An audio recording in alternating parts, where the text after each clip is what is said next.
আসসালামু আলাইকুম এভরিওয়ান, আশা করি সকলেই ভালো আছেন। ওয়েলকাম করেছি চিনিয়া রান্নাবান্নার পক্ষ থেকে।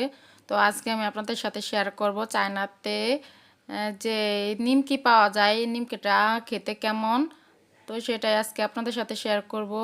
তো দেখতেই পাচ্ছেন আমি আজকে নিমকি কিনে আনলাম। তো চায়নাতে নিমকিটা পাওয়া যায়, তো আমি আজকেই ফার্স্ট কিনলাম।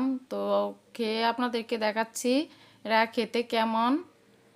তো দেখতেই পাচ্ছেন এই নিমকিটা আমাদের দেশে সাধারণত কালো জিরা ব্যবহার করে। তো ওনারা এই নিমকিতে কালো জিরার পরিবর্তে কালো তিল ব্যবহার করেছেন, যার কারণে এটা স্বাদটা অন্যরকম হয়ে গিয়েছে। তো একেবারে খেতে যে খারাপ লাগে তা না, খেতে ভালোই লাগে। তবে আমাদের দেশে এটা খেতে আমার কাছে বেশি ভালো লাগে। কালো জিরার কম্বিনেশনে যে নিমকিটা ওটা খেতে ভীষণই মজা হয় আমার কাছে। তো এটা আমার কাছে অত বেশি ভালো লাগেনি। তো আজকে এই পর্যন্তই। যদি ভিডিওটি ভালো লেগে থাকে তাহলে লাইক কমেন্ট শেয়ার করতে ভুলবেন না। আল্লাহ হাফেজ।